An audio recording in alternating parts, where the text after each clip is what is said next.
Game 5 tonight between the Dallas Mavericks and the Boston Celtics. NBA Finals is going on. 8:30, locked in, not really ready for it. But hey, it's happening. I'm riding with my Mavs the entire way. By that I mean I'm going to pull for them, not bet on them, not doing that tonight. I can tell you that much. Because I was wrong in Game 4. I thought Dallas would roll over. They didn't. They showed some pride, showed the respect that they have for themselves, all that good stuff. And they decided to beat the Celtics by 38 and not allow the Celtics to score 90 points, which is pretty incredible. It really is. Okay. The fact that they won wasn't overly surprising because, the question was whether or not the Mavericks would show up and play with pride. They did. As soon as the answer to that question was yes, it's not a surprise at all that they won. They didn't want to get swept. Okay, human nature creeps in. Dallas knows that they have to win every game the rest of the way, while Boston knows that even if they lose Game 4, they have 3 more chances to close Dallas out with, 2 of them being at home, right? So it's not a surprise. Let's also keep in mind that Dallas is a good basketball team.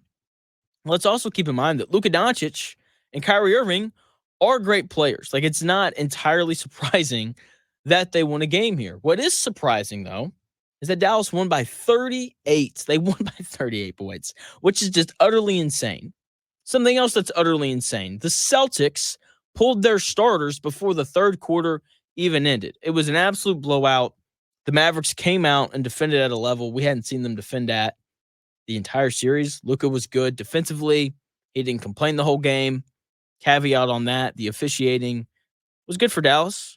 Okay, it felt like every time Luka got bumped or when he got to the rim and he got a shot up, if he got bumped, they tended to call a foul. They did. And, if Luka played good defense or had questionable contact, they didn't call a foul, right? So that obviously helps the complaining aspect of Luka's game. So that was a big deal. But defensively, I thought he really played well. The biggest difference, though, for Dallas and why they won by so many points is because the role players actually made shots. PJ Washington hit 2 threes. Derrick Jones Jr. hit a 3. Daniel Gafford scored 7 points. Maxi Kleber hit a 3. Derek Lively scored 11 points off the bench. Dante Exum came in and scored. Like, they had role players actually contribute for the first time in this series. And as great as the Dallas defense was on Friday night, for me, the impressive thing was the offense. It was. Like, the Mavs defense throughout this series has been good. Okay, the most points that they've given up in a single game is 107.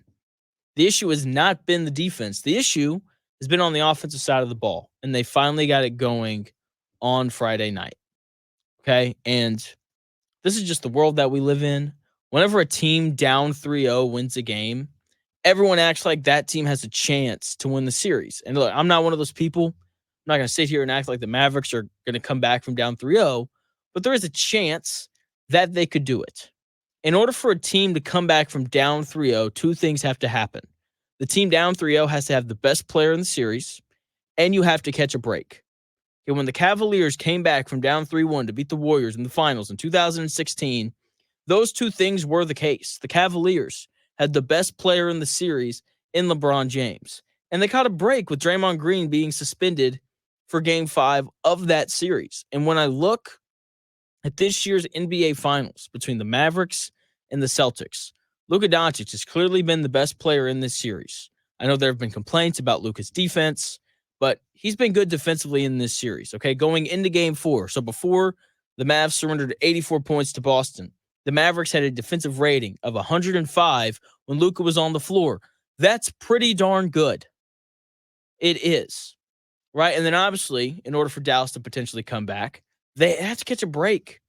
Porzingis isn't okay, apparently. Xavier Tillman had words for the media that didn't exactly ensure Boston fans that Kristaps Porzingis is going to come back in this series. And if he doesn't play, then the Mavericks have a legitimate chance to come back and make this a series.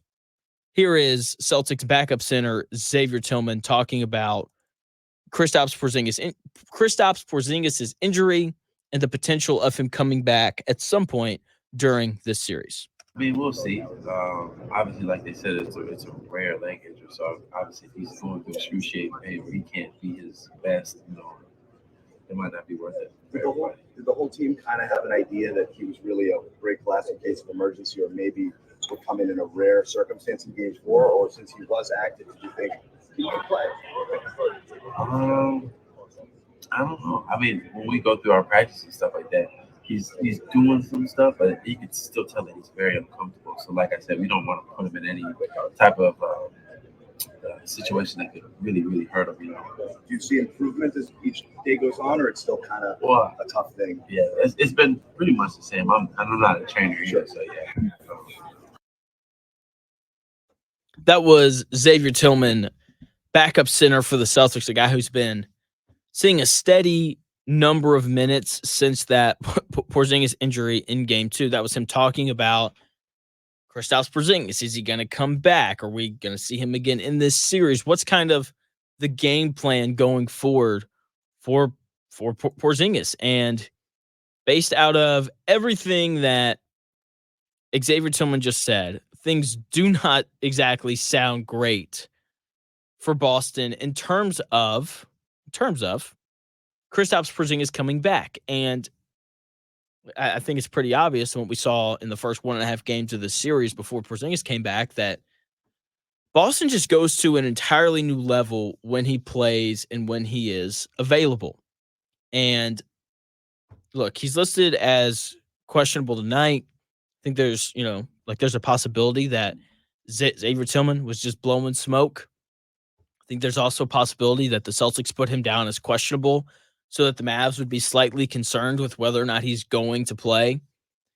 Either way, if Kristaps Porzingis does not play and he is legitimately hurt and he cannot come back for the rest of the series, the Mavericks, while still slim, have a chance to come back and make this a series. I'm not saying that they're going to win it. I'm just saying that they could win tonight. Like if Kristaps Porzingis doesn't play tonight, it just becomes way more intriguing. And I think the buttholes of Boston Celtics fans everywhere clinch up just a little bit more.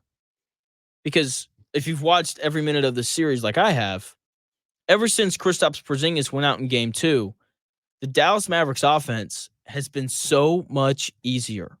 They've gotten downhill to the rim so much easier.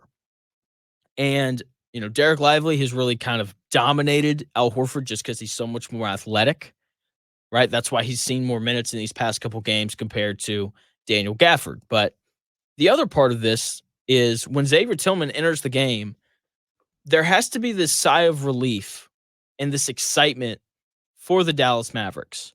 Because when you look across the floor, when Porzingis is on the floor and Xavier Tillman isn't getting any minutes, like you look at the guys that Boston's playing, and there's not a bad defender anywhere. There's not a bad offensive player anywhere on top of that. And when we watched the Mavericks play the Thunder, the Mavericks played their best defense when Josh Giddey was on the floor because they didn't have to worry about him. And we've seen a similar trend here. The Mavericks are playing their best defense when Xavier Tillman's on the floor because they don't have to worry about him. And they're playing their best offense when Xavier Tillman's on the floor because they put him in pick and roll, they switch him onto Luka or Kyrie Irving, and they go at him. Right? Like this is a big deal. The Celtics not having Kristaps Porzingis. And, in Game 4, I think, we saw more than just Dallas capitalizing off the idea that Porzingis wasn't in the game. In Game 4, they finally made some kick-out threes. I think that was the biggest difference from all the other games. And going into tonight, I'm interested to see what the Mavericks do because they made some adjustments in Game 4. And it's going to be interesting to see which ones they stick with. Do they deviate from it? Because, Boston's going to come back with some adjustments of their own. The biggest adjustment that the Mavericks made in Game 4, though, is they went all defense all the time. Jonathan, what do you mean by that? In spots where Jason Kidd would oftentimes opt to put in Jaden Hardy or Tim Hardaway Jr. off the bench to provide a little bit of extra offensive kick. Instead of going to one of those two guys, Jason Kidd instead opted to play Dante Exum, which I loved. I think Dante Exum, he had a good year this year for the Mavericks, his first year back in the NBA, former number 5 overall pick to the Jazz, couldn't shoot the ball, ends up out of the league, goes over to Europe, learns how to shoot. Now he's back. And Exum is just a much better defender than Jaden Hardy and Tim Hardaway Jr. He can also really handle the ball. Like, he came into the NBA as a point guard. Okay, so he can handle the ball. He can create off the bounce. He's a good passer. Like, he's just a more diverse player. He's not as lethal offensively as Jaden Hardy or Tim Hardaway Jr., but like, if he's open for three, he's more than capable of knocking it down. In the limited playing time he's seen in the playoffs and in the finals, like, we've seen him knock down those open threes. And when we look at the other just rotation adjustments that Jason Kidd made, Maxi Kleba played a lot more in game 4. Defended Jaylen Brown a lot and gave him some struggles because he's 6'9" and he's pretty quick laterally and he's strong. Like, he gave, Jaylen Brown some issues. Josh Green also played more. Another big, physical, athletic guy who can knock down open threes, but he's really on the floor to play defense and rebound because he's a great rebounder, even though he's only like 6'7" or whatever he is. The only offensive rotational switch that Jason Kidd made was playing Derek Lively more minutes than Daniel Gafford. Usually he splits the minutes in half, 24 for Gafford and 24 for Lively. He hasn't done that these past couple games. It's been a heavier dose of Derek Lively playing closer to 30 minutes while Gafford's playing closer to like 10 to 12, right? And, part of that is because Lively's he's a better offensive player. He finishes above the rim just like Gafford does. He blocks shots just like Gafford does, but he's a better passer out of the pick and roll. And apparently Derek Lively can also shoot threes. Like, the clip of him knocking down the first three of his NBA career is pretty incredible. It really is. And so he's going to continue to get the bulk of those center minutes. And, I expect for Dallas to roll with these more defensive lineups going forward around Luka and Kyrie, especially the Dante Exum minutes, because it's just a huge benefit for them to have a third ball handler on the floor. It just gives Luka and Kyrie a bit of a break. Okay, it does, because the Celtics have done a great job of attacking those guys when they are on offense and making Luka defend and making Kyrie Irving play defense. And so having that extra ball handler to just bring the ball up the floor is really nice for Dallas. So I expect for Exum to continue to get those minutes. I expect for Maxi Kleba and Josh Green to continue to play a little bit more. Like, those adjustments seemed to work last game. And, it's definitely going to continue to work if those guys continue to make shots like they did in game 4. Tip for tonight's game is at 8:30. Can't wait. I'll be honest. I'm not looking forward to it.